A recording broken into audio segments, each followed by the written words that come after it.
সালাম আলাইকুম। আমার নাম রাবিয়া সুলতানা রুবি। আমি I'm just that I was diagnosed with the bipolar disorder. I didn't know that, and my son was telling me over and over again to go for treatment, and I didn't want to go do that because whoever has mental problem, they don't want to admit it, and I was one of them. So last few days, whatever I said about Salman Shah case, all was made up by my mind. Nobody was responsible for anything except me.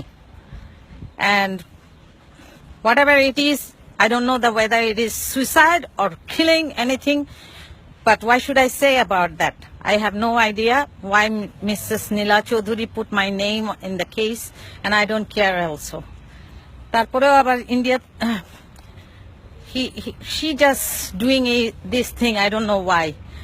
But I have problem, very much problem, which I never admitted, that I have mental problem very much.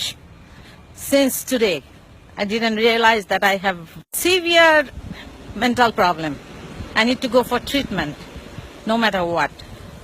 And I just want to say this because in English I'm saying it, maybe after few minutes, after finishing it, I'll just say it in Bengali. Thank you. যে কথা বলছিলাম, আমার নাম Rabiya Sultana Ruby. আমি আমেরিকাতে থাকি। আমি সালমান শাহ হত্যা মামলার ৮ নম্বর আসামি, তাই তো আমি জানি।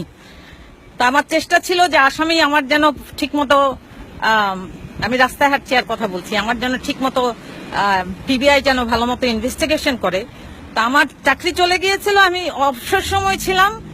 তো আমি তো 15 বছর, প্রায় 15 বছর আমি দেশে যাই না। তো দেশে না যাওয়ার কারণে, একা থাকার কারণে আমার এই প্রবলেম হয়েছে। আমার আত্মীয় স্বজন কেউই, বাবা মা আত্মীয় স্বজন কিছু নাই, একমাত্র শ্বশুর বাড়ির সবাই ছাড়া।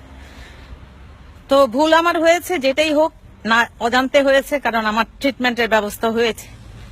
আমি 1 সপ্তাহ কানাডাতে ট্রিটমেন্টে ছিলাম, আর 1 সপ্তাহ ছিলাম ফিলাডেলফিয়াতে ট্রিটমেন্টের জন্য। তো মেন্টাল প্রবলেম আমেরিকাতে হয়, এটা কোনো দোষের ব্যাপার না। কিছু বলার নাই এর থেকে বেশি।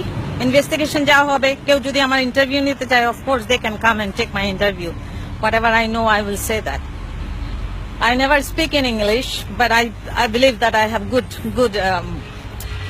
control of speaking English or whatever it is. So I don't know anything about আমি সালমান শাহের কেসের ব্যাপারে একমাত্র কিছুই জানি না। ওই যা আমি আগে বলেছি তাই, অনেক আগে থেকে যা বলছি তাই, ওটা যে কিভাবে সামিরার বাসায় গেলাম, কি হলো, এগুলি আমি বলতে পারি, আর কিছু বলতে পারি না। দুঃখিত সামিরা, আমি সত্যি দুঃখিত। অনিচ্ছাকৃত ভাবে তোমার নামে আমি ভালো বলে দিয়েছি। আমার কোনো ইচ্ছা ছিল না, কিন্তু আমি অসুস্থ ছিলাম।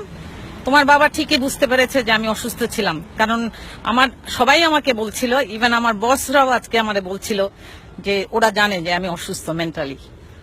তো এই আমার এই বলার আছে, আর কোনো কিছু বলার নাই। ইনভেস্টিগেশন কি হবে আই ডোন্ট কেয়ার, আমার কেয়ার করার কিছু নাই এখানে।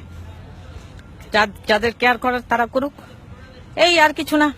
তো খবরের কাগজে যা উঠে এটাই সত্যি কথা। শুনেন, এত সহজ না বিদেশে একা একা থাকা।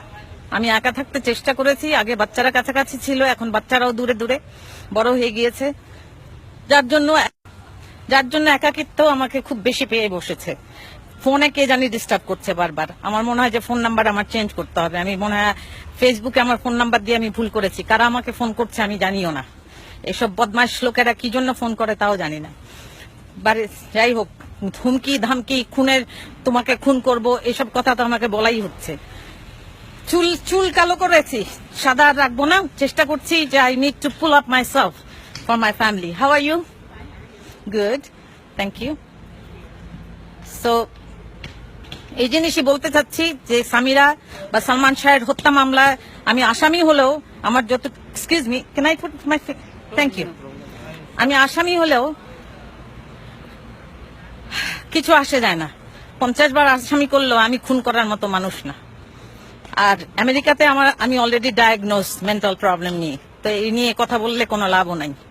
আমার কাছে সমস্ত ডকুমেন্ট আছে যে আমার মেন্টাল প্রবলেম আছে। I have diagnose with mental problem. Thank you very much. That's it. Bye-bye. Assalamu alaikum.